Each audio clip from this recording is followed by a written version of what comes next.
Hello, everyone, and welcome to this month's Platform Book Club. I am joined by the wonderful, the amazing, the author of With Fire in Their Blood, Kat Delacorte. Woo! Clap, clap, clap, clap, clap. So we are now going to be talking about the wonderful paranormal romance mystery Italian town magic. So many things going on in this book, which I'm very, very excited about. We've had some amazing responses in the Discord about the book already.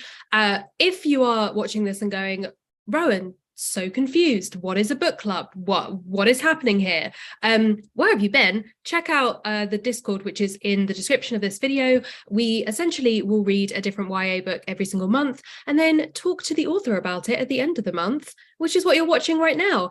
This stream is going to be split into two. The first half, anyone can watch, anyone can listen to. It's all good. The second half will have spoilers for the book, so I will warn you when we're about to get into spoilers. So if you haven't quite finished the book or managed to grab a copy, or you're like coming to this video after it's been gone onto VOD, you can just pause at that point, come back to it once you've read the book, and you'll be spoiled for absolutely nothing in this first section. So first of all, I guess a good question to start with, Kat, is can you tell us a bit about the book in case there's anyone who stumbles upon this stream, this video, and hasn't picked up the book yet? What can they expect? What's it about? Absolutely. Thank you so much for having me, by the way. So With Fire in Their Blood is I call it contemporary fantasy, but I guess paranormal romance. It can be anything, it can be whatever you want it to be.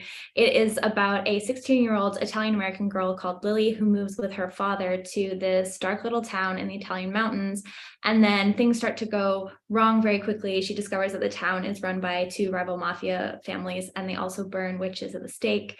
And so it has a lot of like my favorite fantasy and romance tropes in it. And it is like, it's been, I hear the big selling point is the love square. So it has a love square. There's something for everyone.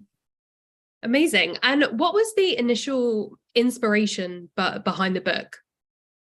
So I was inspired to write this by my own childhood. I grew up in a small Italian town. I moved there when I was 11 years old, and it was very cut off from kind of the rest of like what you think of as like the tourist places to hit in Italy. So it was just like very different from what I thought of when I thought of Italy. And after living there for a number of years, I started to think like, damn, this is like such a good setting for a creepy fantasy novel, because there's so much mystery there, but there's also so many aspects of Italian life that you really don't get to see as an outsider. And so I felt like I had this really unique perspective on what it feels like to actually grow up in a small, isolated Italian town, and the kinds of like positive and negative outcomes that you have from that. And so that was where the idea was born. And then of course it went through many, many drafts, and it changed a lot.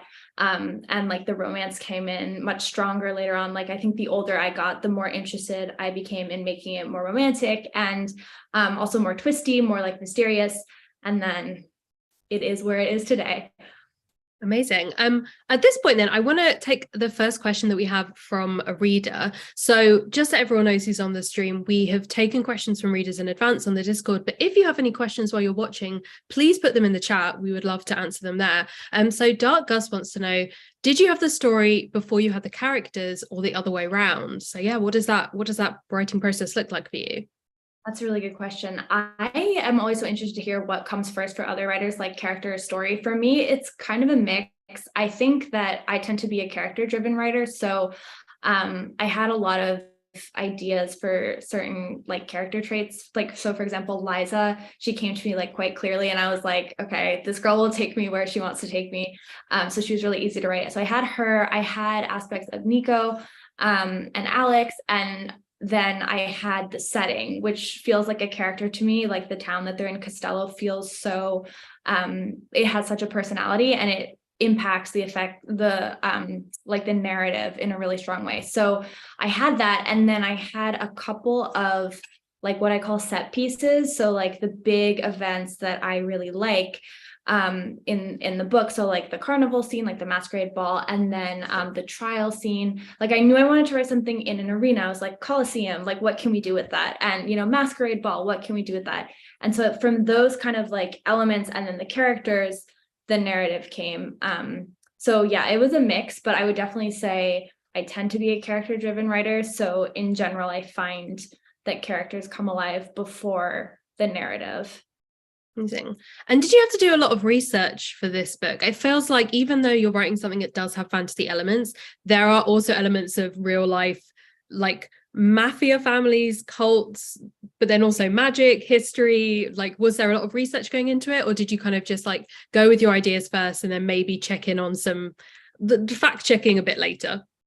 It definitely was like ideas first, fact checking later. I think that I had absorbed a lot of what you study in Italian school is like Italian history. And so there's a lot of kind of like feuding families that come up at different points in Italian history, like the Guelphs and the Ghibellines and things like that, like more the Florentine families that also, I don't want to give too much away about like my actual town, but like that impacted the town that I was growing up in as well. So it like spread throughout all of central Italy. So it felt very like real, even though it happened like many, many hundreds of years ago. And that kind of infused the story in terms of the feuding clans. But then I did go back like after I had the first draft and actually do proper research, not just like, oh, I think I studied this in 8th grade kind of thing. And then I did research into like kind of more like witch trials and things like that after the fact as well, to bring a little bit more like realness to that. But I kind of took the easy way out by just doing whatever I wanted and then going back and like adding little bits of truth later on. Amazing. I mean, speaking of the witch trial stuff, how did you come to create the magic system, like the idea of the saints and all that kind of stuff? Did you think a lot about it on a technical level of like, here are the myths, here are the limits and the consequences and all that kind of stuff? Or were you just like, I'm going to write what's fun and we'll figure out the rules later? I definitely did whatever like was fun and then made up things later. I think that like I describe the saints as like witches with telekinesis. So like it's not what I think of when I think of like witches TM, it's much more like I grew up reading like a lot of Stephen King. So it's very much like Carrie or something like that. Like it's a very like modern science-based kind of witchcraft because I was interested in the idea that like magic could just become kind of like a mutation or like an evolution of like a natural, human reaction. So I also wanted it to be not too complicated because I'm not a writer who focuses a lot on like lore. And I wanted it to just be like, they have magic, they have superpowers, but like, I didn't want to think too deeply about like what that might mean. So I kind of took the easy way out there as well. But I think it fits the like climate of the narrative because it is a bit of like a dystopian fantasy. So the power that they have is also kind of a bit more of a dark, but like modern kind of power. Amazing. I kind of want to ask about your writing process. Because it sounds like it was very fun. Like a lot of stuff you're talking about is the idea of like just going with the flow and like finding the excitement in the story and then like doing the boring stuff a bit later. Do you have a particular place that you write? Is there like you've got your ideal writing setup? Are you someone who was like scribbling away on napkins in a cafe and then like on a train, kind of all over the place? I wish. I think that's very glamorous. I really respect people who can write like anywhere, like they're be like on a plane and they're writing. I can't do that. I tend to feel like I need to have a like setup, like either my desk or like a coffee shop setup and like on a computer. But I do feel very strongly about like intuitive writing. So I try not to plot too much in advance. I feel like if I don't know that I'm writing towards something unexpected, then I won't write. Like if I have every scene exactly plotted out and I know exactly where, like act 1 is going to end, then it's not as exciting for me. I like want to discover where it's going to end, which definitely has its drawbacks because sometimes it doesn't work for pacing and you're like, well, that was a waste of time. But I think it keeps things exciting. And I like to write with like background noise. Like I like being in a coffee shop or something because it feels like personally, I find writing very isolating. And so I really enjoy being in a space where you feel like other people are living their lives around you and you're not just like alone and, with all the windows shut to get the dark vibes. I do know some people who like can only write at night though, or like will write under a blanket, which I think is so cool. And their books are amazing. But yeah, I like to be in like the bright daylight with a bunch of other people living their lives around me. Do you listen to music and stuff while you write as well, or is it more like ambient noise of other people? Sometimes I'm not a person who like can't listen to music. I like listening to music, but I find if I'm doing something like really specific, like a revision or something, or if I'm really into a scene, I'll just put one song on repeat over and over and over again. And it doesn't matter what song it is. It could be like the total wrong mood for the scene, but something about the like repetition of it really helps me focus. And it has to be like something I know well. So yeah, it's like a weird, but it's helpful. I recommend that as a tactic if people like listening to music. It feels like a good in-between. Yeah, well, it's very like, I think it hypnotizes your brain a bit. You're like, I am in this like moment right now. And it's like over and over and over again. So yeah. You talked about being like a character forward writer. Do you have a particular process for creating your characters? Like, is there particular sort of questions or aspects of the character that you need to kind of think of to really feel like you know them, or do they sort of come to you more fully formed from somewhere in the imagination?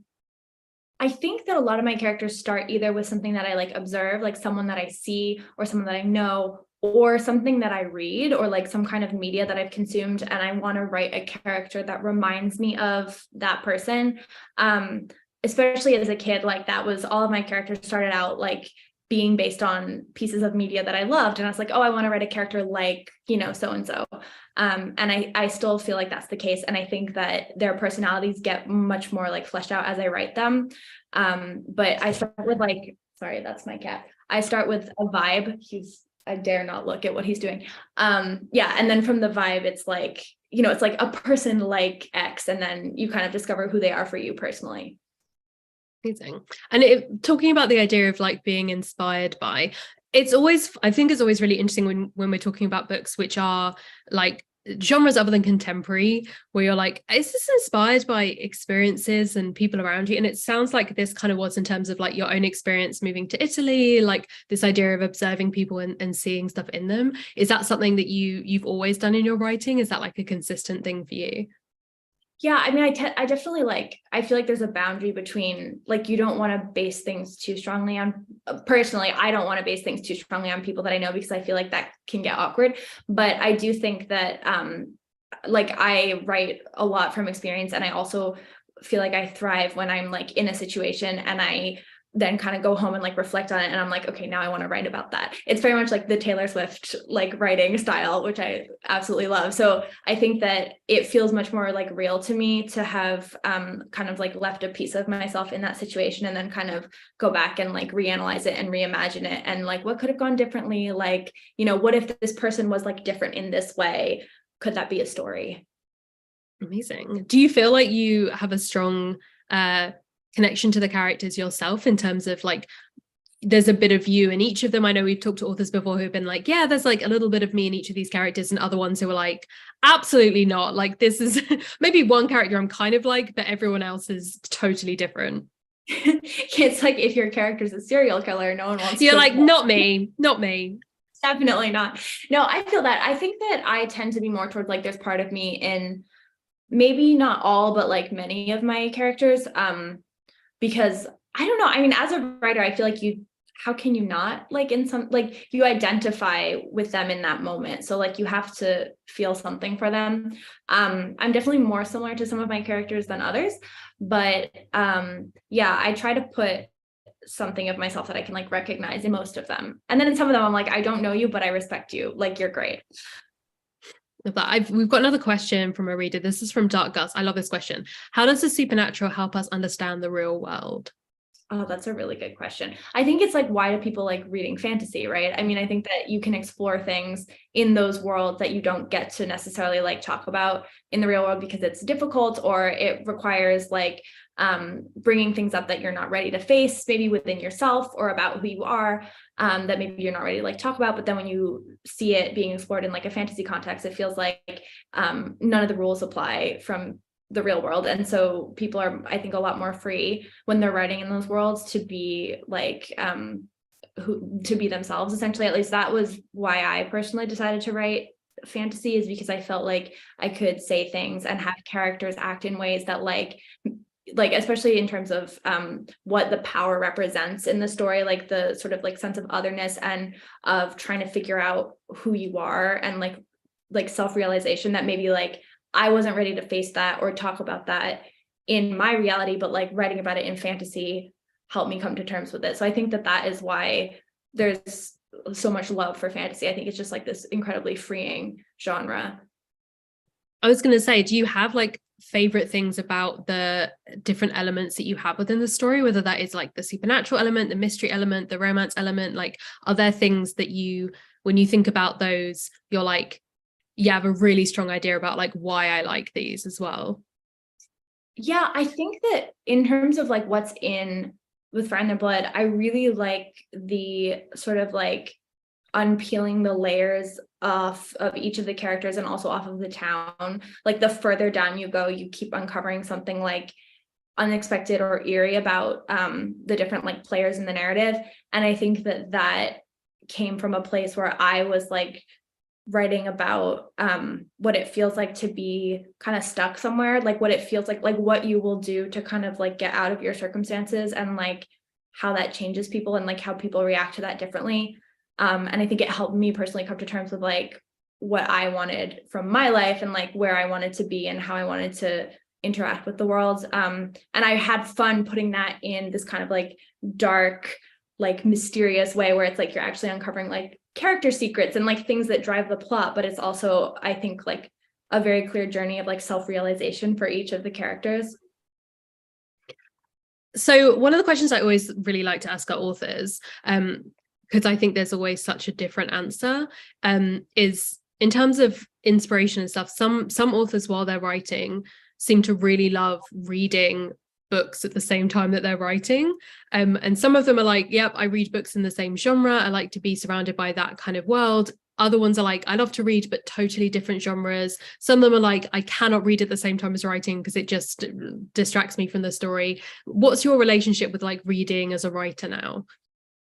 I try to read as much as possible, like all the time. I think that you can forget to read as a writer, which is like very insidious, because you're like, well, I'm writing all day, like I'm tired now. I want to like, watch Netflix, and it's like, no, reading. And I love reading, but I think that like we live in an era where it's sometimes easy to like forget if you don't like carve out your reading time. So I just try to read like as much as possible of everything, just to keep myself in the habit of it, actually. And in terms of genre, I don't really mind. Like, I don't feel like, I know some people are like, oh, I can't read like this genre because it will affect my prose, or like I'll start, writing in that style or whatever. But I don't really find that. I tend to just love reading contemporary fantasy or kind of like dark thriller mystery type books. I really, my secret dream is to write a mystery, but I do not have the self-esteem right now because I'm like, how do you plant clues convincingly? I don't believe I can do it. So we'll see. One day maybe I'll get there, but I love reading thrillers. And I just, anything that feels like really fast paced is what keeps me going, because I feel like I want my books to feel like page turners, even though they're kind of labeled as just like fantasy or paranormal romance. I really want them to feel like actiony as well. So I've learned a lot from reading thrillers. Amazing. We have another question from a reader who wants to know, how did you choose the book title? Was it ever called something else? That's a good question. Yeah, so it's been called a couple different things. The book title was chosen actually like quite towards the end of like the publication journey, and it just felt right in terms of like capturing the kind of like dark but also fiery spirit of the book, and like teasing basically the witchcraft without like saying it on the nose. But yeah, it's been called multiple things. I am not good at coming up with titles, so I definitely struggle to like, even thinking of like future books, I have like a list of titles that I think are okay, but I'm like always waiting for someone to come in and be like, here's your really catchy title. So like I love the title like Down Comes the Night. I think that's such like a brilliant title. So one day I'll have my Down Comes the Night, but oh, there's the cat. But hello. So cute. But yeah, so the title was like actually one of the last things just before the cover. Amazing. I'd like to talk a little bit about your sort of writing journey so far, which I guess that kind of feeds into. And I think the first question I'm going to do in this section is actually from someone who's just put it in the chat, Darcy, who wants to know, do you remember your first go at like writing a novel, writing a story? Like, have you done a lot of that before you came to this? Was this the first thing you tried to write and you've been working on it? My first thing that I tried to write was a mystery when I was like 8. and it took place on like a beachy island, and there was like bloody footprints in the sand. And then I illustrated the title page, and like I colored it in there. I made the bloody footprints, and then I had written it by hand, and I gave it to my mom, and she read it. It was like 7 pages. And she was like, "But what happened? Like, who was it? Who was I don't remember who was a killer or something." I was like, she was like, "Who left the footprints?" And I was like, "I don't know." Like, that's not the point. And she was like, "Okay, you can't write mysteries then, because you need to know." So that was that shot me down for the rest of my career about mysteries. But this book was one of the first things I like properly tried to write as a kind of like young adult. And it has gone through so many versions. So I feel like I have learned to write along with this book. And yeah, the first draft is like absolutely mad. Like if you look at it, you're just like, oh my goodness. But you know, it's a learning process. So I think that like a lot of people write a draft of something, and then they maybe write a draft of something else and another book and another book. And so they have a bunch of books kind of under their belt by the time they're published. This is the only full book I've ever written, which is actually like intimidating now, because you have to write more, right? Like that's the point of being an author. And I'm like, wait, hold on a sec. But what about, what about the same book I've been writing for 10 years? So, but yeah, that's kind of been my journey. It's just been like me and this book chugging along together. And I guess kind of riffing off that, what has your biggest struggle been as a writer as you've been like on this journey?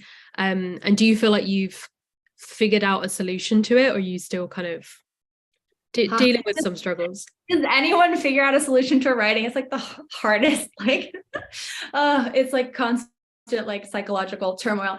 I think the biggest struggle is like remembering that it's a long game and having patience with yourself and being kind to yourself, because it's a long game and because it takes so long sometimes to see results. And because of social media, you have so many other people's journeys right in front of you, but you're seeing, the highlights of their journey, and you're not really getting the behind the scenes of what, maybe obstacles they ran into. And so I think it's so easy to compare yourself to other people and to feel maybe less than someone else. But I think just being gentle with yourself and remembering that like publishing and like first writing, like drafting, like getting a book done, and then also the publishing aspect of it it really like it takes so much time. And the stories of people who get things, maybe things happen to them really quickly, I think really are the anomalies. And it's just nice to remember like you have time, you will get there. And like I think a lot of authors that we now consider like bastions of like YA also had like a very kind of slow process to get where they are now too. So yeah, just be nice to yourself, because it will happen. Do you have any other advice for anyone who's in the book club? Because we have some people in there who are just readers, and some people also want to write, whether that is like advice on writing, on character creation, on like anything that you've sort of figured out over your years writing the book. I would say, okay, so this is something I have to remember for myself. First drafts are bad, period. They are bad, and it's better to have a bad first draft than not to have anything.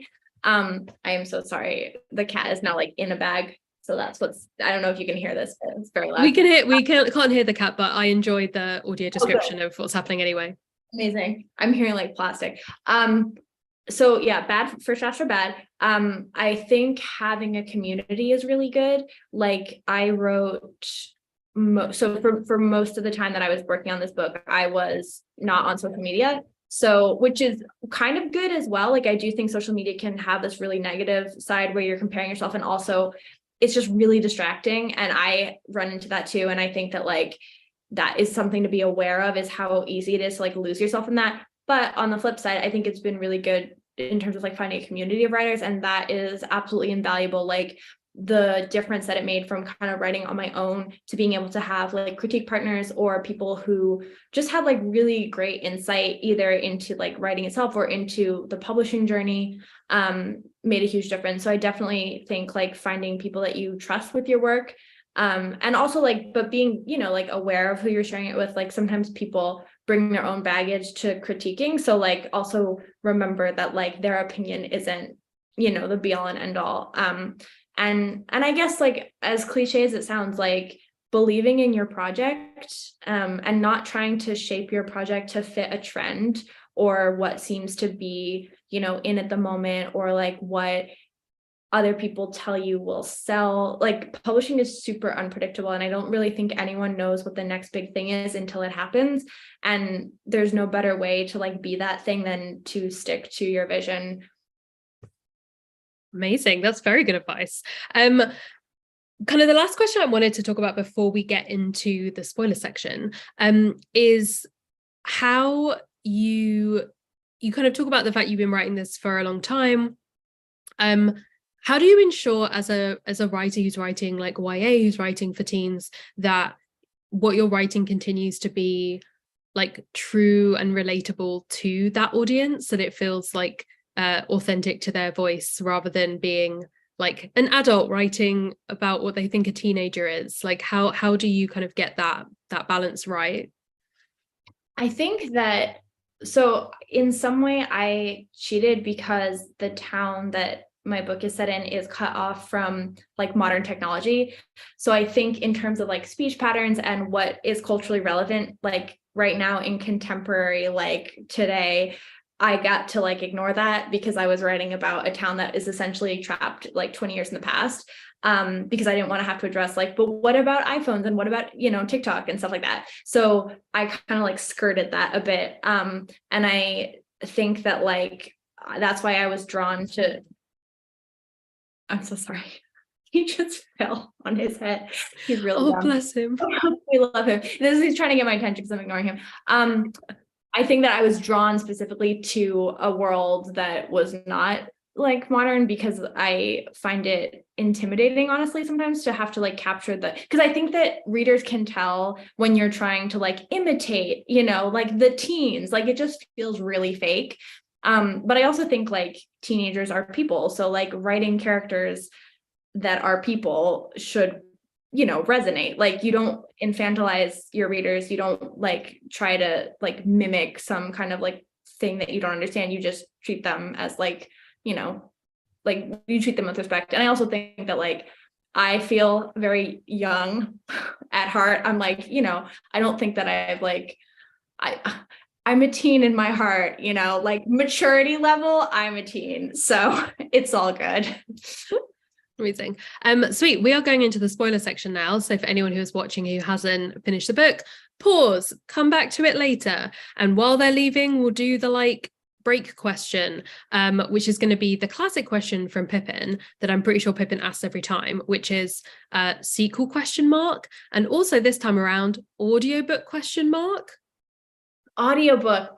Good question. I need to ask about that. I don't know. I really hope there will be an audiobook, but I haven't heard about it yet. So I will, we'll see what we can do. Sequel, yes. Sequel is coming in 2024. Sequel is being written currently, with some ups and some downs, but it's happening. So I'm very excited about it. Like, I think it's going to be bigger, better, more romantic, more like gothic. So I'm really excited.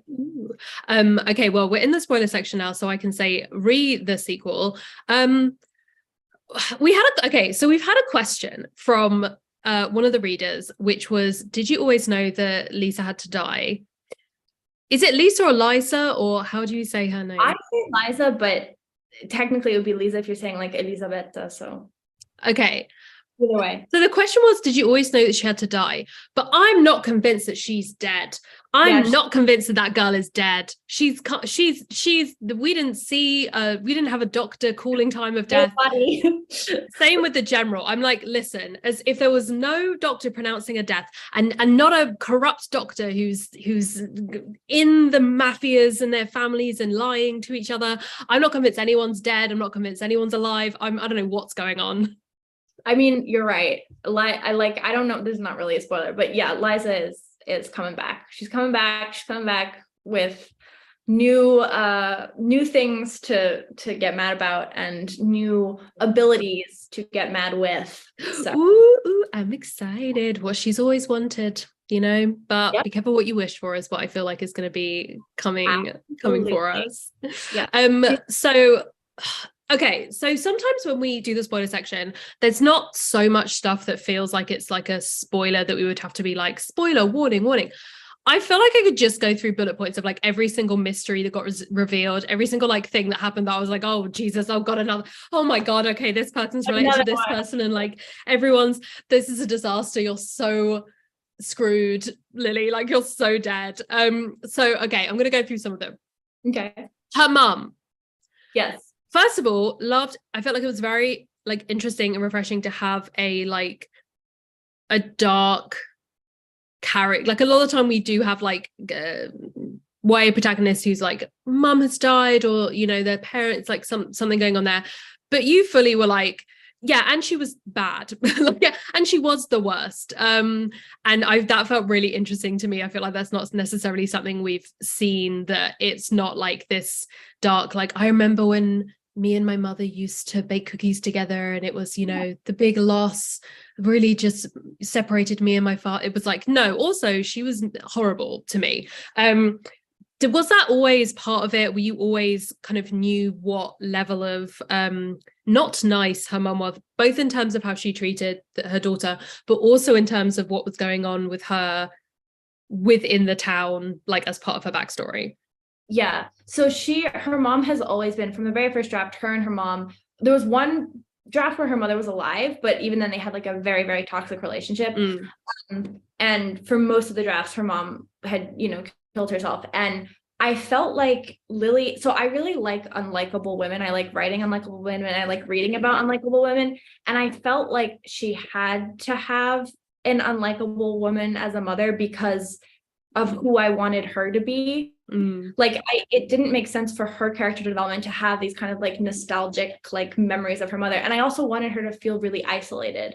And I think that, you know, when you have a difficult relationship with a parent like that, or when the parent also has, you know, real trauma that they're dealing with, because her mom is also, you know, like never got to work through a lot of stuff. And her mom also, you know, I don't want to now spoil book 2, but like you do learn more about her mother, and she has more layers to her. She's also not just like she was evil, you know, like there's more there. And she was also, you know, like, yeah, dealing with like a lot of PTSD. So I think that their relationship, in order to kind of like help Lily's character be who Lily was, it always had to be pretty messed up. Because there's some lines in there that I was like waiting to see if we got something about them in this book, and I have a feeling that they might come back in the next one, which is her mum talking about the idea of like, this wasn't what was meant to happen with the fire. Like she says these lines about like, it's not what's meant to happen, or like they weren't meant to die like this, I think is like the exact line she says. And I was like, oh, I see. And now I'm like, book 2. Okay, I feel like I know where we're gonna have some more mystery stuff I'm very excited about. I also wanted to ask about the like queer romance love square pentagram, because I feel like, okay, it is. It's a big shit, because I'm literally like, I was like making notes and I was like, okay, so we've got Lily, and then Lily's got something going on with Liza, with Lisa, but then also there's like Christian, but then Christian also has Alex, but then Nico also is around. So I'm like, this is it's a whole situation going on. There's like a real squiggle situation. Did you kind of said earlier that the romance was like built up like in subsequent drafts? So how did all this come to be? Did you kind of make a decision about the romance and all of that went in at once? Or was it like you started with like, oh, maybe like these two could be together, and then the draft sort of added onto it? So it was very much like, it started much more being like Lily Christian when I was like first conceptualizing this like way back in the day, like when I was like, you know, when I did not know enough about my own sexuality to like be able to articulate why I would want there to be a female love interest. But then very quickly, as I was writing the scenes with Lily and Liza, I was like, oh, okay, but what if? And so it was definitely a way, like writing this book was a way that really helped me come to terms with my sexuality. And so it's very like important to me. And it's very important to me that like the bi relationships are just there and not necessarily like the topic of like major discussion and like, you know, like coming out, because that was not something that you could do in the place that I grew up. Like if you came out, you would be essentially like shunned. and yet people are still always going to have feelings for each other, and you're always going to be who you are no matter what people tell you should be. So I really wanted to like weave it in. I guess the older I got, the more important it became to weave it in a way that felt natural. And then also, it's Italy, so like everyone is just really beautiful, and so I was kind of like, all right, but like also Nico, and also, so then it kind of became the like three-pronged, if you will, romance with like a little Alex thing on the bottom. A little Alex thing over here. Alex is, by the way, the best character. I'm just putting that out there. He is my favorite. Well, and Liza, but I love all of them, to be honest. I really like, I mean, I feel like what's really interesting about what we have within this is oftentimes when we're getting a lot of the books that we've read this year have been multi-POV. So you'll have like a bunch of relationship things happening, but you'll have like the different points of view of the characters who are within that relationship. Whereas with this, you have like someone who's coming into this place that they don't really understand, and a load of people are lying to each other. And like there's so much of how much are we believing what is going on? A lot of these assumptions that Lily makes about like whether someone hates her or likes her or is annoyed at her, and like we don't quite know what's happening. We always ask this question, and I actually kept it for the spoiler section because I felt like you couldn't really answer it without potentially needing to use spoilers. If you were to write something, whether it was like another book or even just like a chapter or a short story or something from one of these other characters' POVs that you think would be really interesting to explore, which one would you choose and why?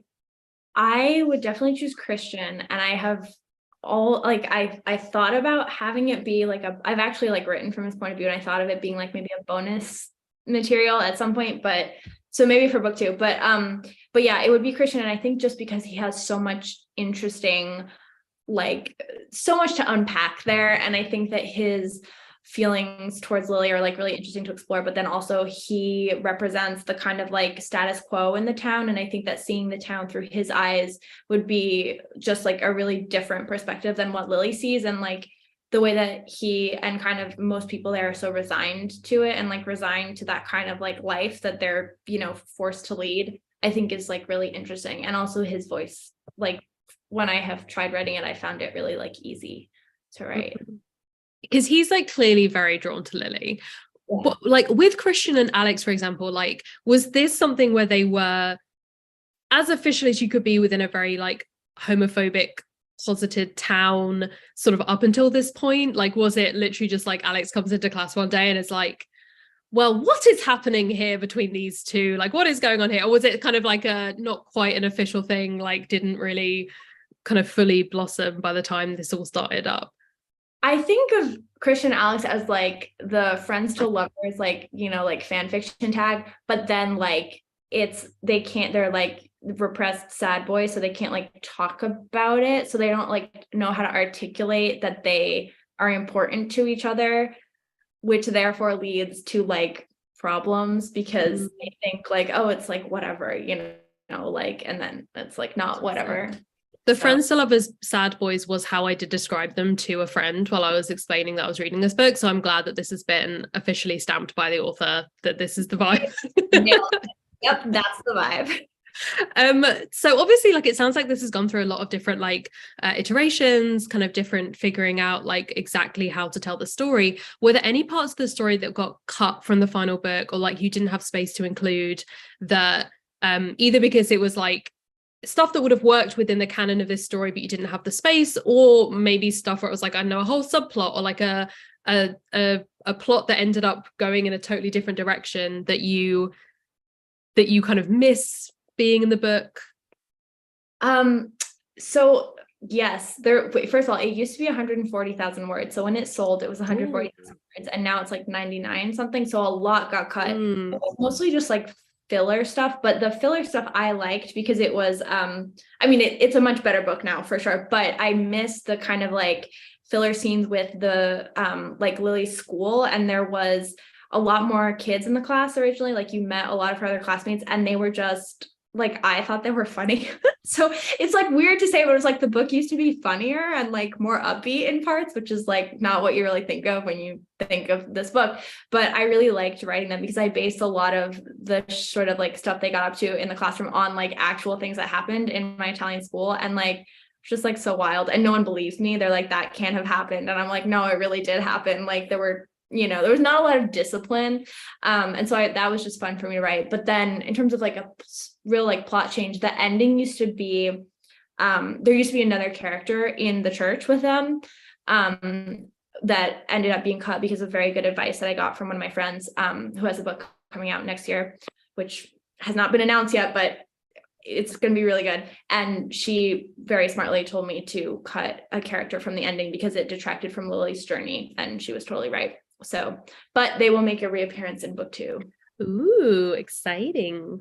I completely like this is like really interesting that there was more stuff with the kids in the school, because that was such an interesting and like unexpected element of the beginning of the book. I think that you went into this classroom and everyone was like going slightly mad, and just like graffitiing the back wall and like chilling out and like painting their nails and just like being absolutely feral. Was very fun, because I think that like when people think about the idea of this like gothic dark town, that this idea of like a prim and proper kind of what I guess more be like the Paradiso, like other side of the town kind of vibe that you might think of. So I really like when there's something unexpected within that kind of the trope, but it still really worked. Are you the kind of author who has on the wall like family tree maps, like secret diagrams, like everything going on, or are you very much like got it in your brain but haven't necessarily kind of mapped all of the intricacies of it, because there's so much history and family trees and like illegitimate children and like all of this stuff in how are you keeping it all straight in your head? Do I have a wall like Liza's bedroom? No, I wish. I have like really old notebooks where I first started kind of coming up with like the world building stuff, like the names of like the families and like who was in sort of which clan and things like that. And then the rest of it, I just like assumed that if it was important, I would have put it in the story somewhere. And if it wasn't, like if I searched the document and I never mentioned it, then I'm like, well, I guess I have to make it up now. So I'm not very organized in that sense. Like I kept forgetting what color people's eyes were. Like it was really bad. I had to keep going back and being like, what did I say about, side character number 3? So yeah, I wish one day. Have you had anything from, I don't know how far you are into book 2, but I do have friends who have written a book and then the editor will come back with notes on the draft of the second one being like, wait, but didn't you say, and like sort of fact check you on your own lore for your own book? Has that happened yet? Not yet, but I had to do it to myself because I was building this plot into book 2. And then I was like, wait, I think that I might have said something in like the final scene of book 1 that completely like, and I had gotten deep into plotting the like thing. I was like, this is going to be really cool. Like it's going to, and then I was like, oh, and I was right. And I totally screwed myself. So that plot was canceled. Love that.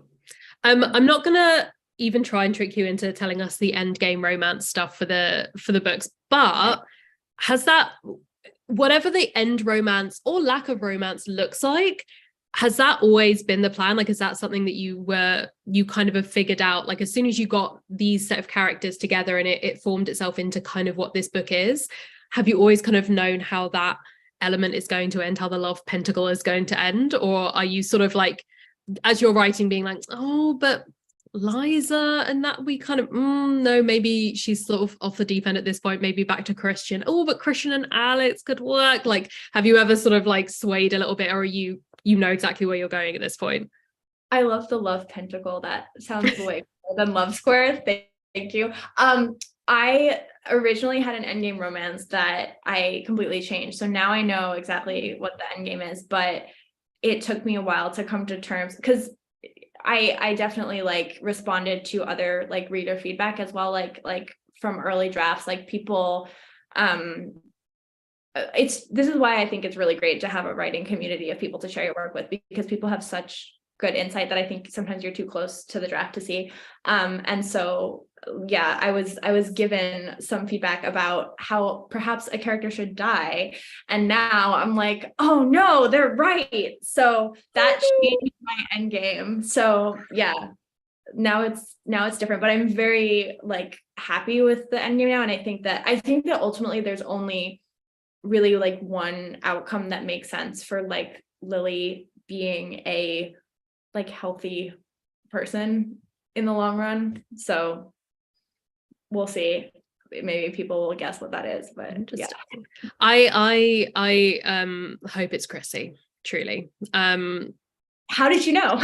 You're totally right. RIP to Chrissy. Get her out of here. Get her out of here. Yeah, Truly the worst. Like truly actually horrendous. Like you already kind of know she was awful. And then when you find out what she's doing to Nico, it was like, okay, what if you just what if we took you to the top of this church that's miles high and simply kicked you off? What if that happened, Chrissy? Huh? She sucks. Yeah, she's really, yeah. Gotta think of a fitting comeuppance for her. So there's definitely some like very dark like themes and ideas in the book, like even stuff that we see Lily sort of like catch glimpses of, like what has been going on in Christian's life and like the abuse that he suffered and all these kind of different elements that have come up.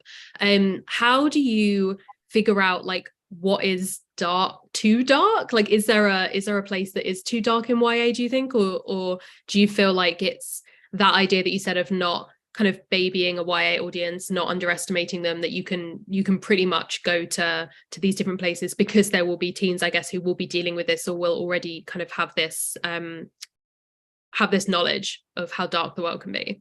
Yeah, I think it's hard. I mean, I think the Hunger Games like really changed sort of like what you could get away with talking about or like showing in YA. But I also feel like you have to be aware of not kind of like making people miserable during their reading experience, you know, and not kind of veering into like trauma porn. I think that there was something that was even darker that my editor suggested that we scale back, which was absolutely the right choice. So I think that like it becomes sort of like a collective work of, you know, people who are like sensitivity readers and people who are sort of engaged in making sure that no one is like harmed by the content as well.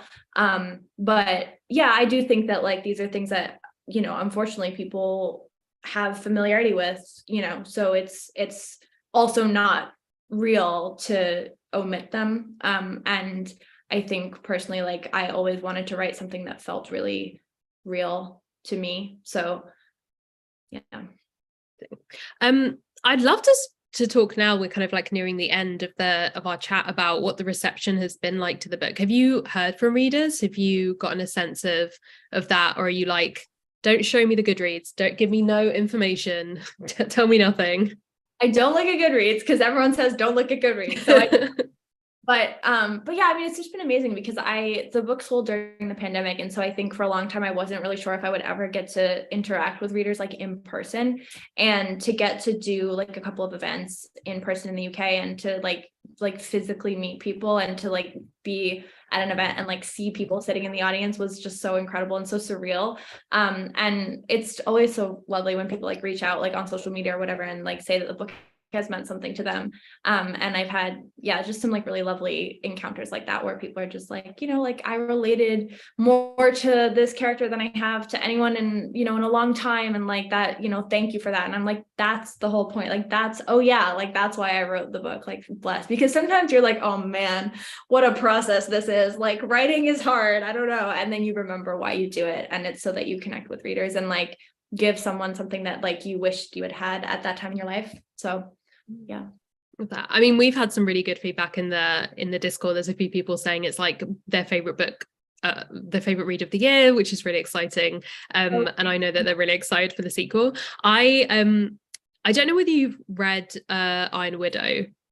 I was like, do I have it on my bookshelf? No, I haven't read it, not yet. So the reason why I mention it is, one, big love triangle that actually turns into a poly relationship, good bisexual times, but also it's because it is it's also a book that I think has been really well loved this year, and it is that YA which does deal with like anger and like girls' anger especially, and doesn't sugarcoat it or condemn it. And I felt like there was a lot of a lot of that within this book of actually someone who has seen injustice done and wants to correct it, or these different levels of anger from different people who have like suffered for a long time under a particular regime, or have like all of these different levels, and some of them, you know, not necessarily coming out very healthily, or maybe angry for the wrong reasons. But I think that was like a really interesting part of the book that I realized we hadn't really touched on, where this power coming from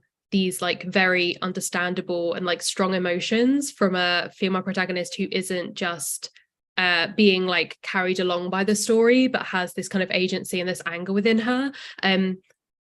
Where did that come from? Like, where did that idea of it, of that darkness within the Gothic setting, but not necessarily because there's like the sweet innocent girl like comes to the scary castle and is taken in by the monsters. Like there is a kind of darkness within Lily as well. I wondered if you could kind of talk about that a bit as well before we end.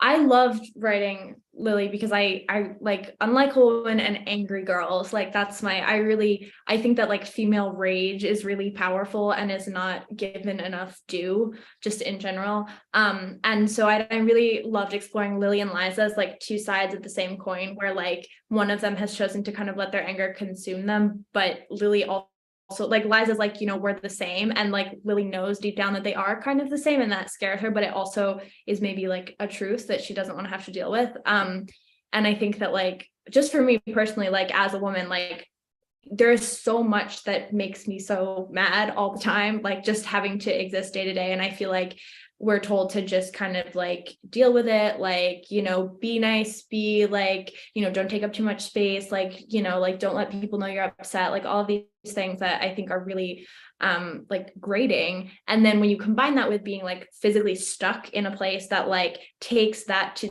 the extreme, where like, you know, like women are treated like truly in a very different way than men.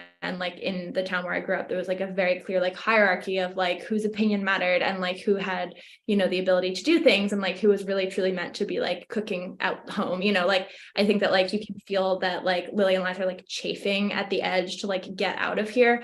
And I think that just felt really relatable to me as like, you know, like, and then what do you do with all that anger, right? Like how do you channel it into something productive? Because obviously like you also shouldn't just like, you know, burn the whole town down, Liza, but like, you know, I just think that there is like so much to explore there, and I find it like endlessly inspirational to write about.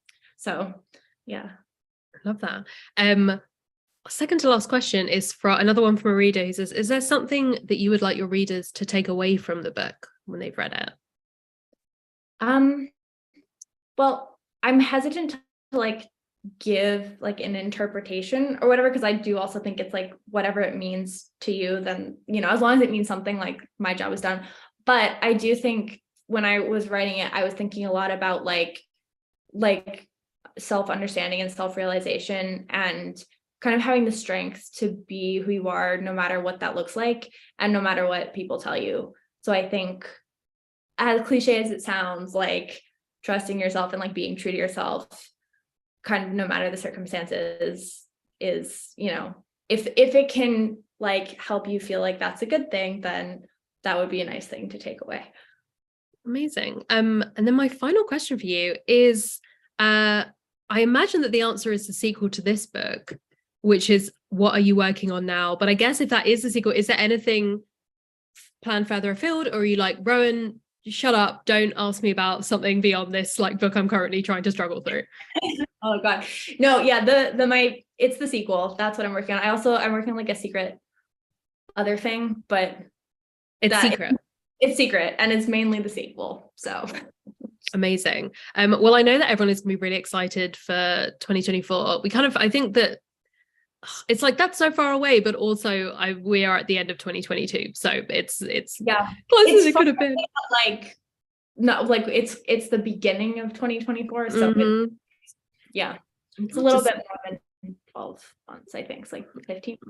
can't do math. Exciting. Thank you so much for joining us. This has been so much fun, and like I've really enjoyed talking to you about this book. It was absolutely one of my favorites of the year, and I literally have my like map of all the characters like in the book, like trying to piece together like all the different bits of information about them and like figure stuff out. I was like, yes, I'm gonna figure this out. So it's been so much fun talking to you. So thank you so much for joining us. Thank you, Rowan. Thank you so much, and thank you to everyone who like sent in a question. I really appreciate it. So for everyone who is watching, this is our final book club of the year. We don't have one in December, so I imagine we're going to be starting them back up in January, and I will get to do the exciting finding out what our schedule looks like for the year and doing a big fun announcement for everyone, because there are so many cool books coming out next year. If you've been looking at the Penguin platform channels, you'll know there's like the cohort of 2023. There's like a bunch of cool stuff coming out. So if you have any books that you particularly want to see in the book club, go down to the Discord. As I said, the link is in the description. Let us know what Penguin YA books you're excited to read, and hopefully we'll be able to get them onto the list for next year. But for now, I will see you. Have a lovely rest of your year, everyone. And yeah, we'll be seeing you in January.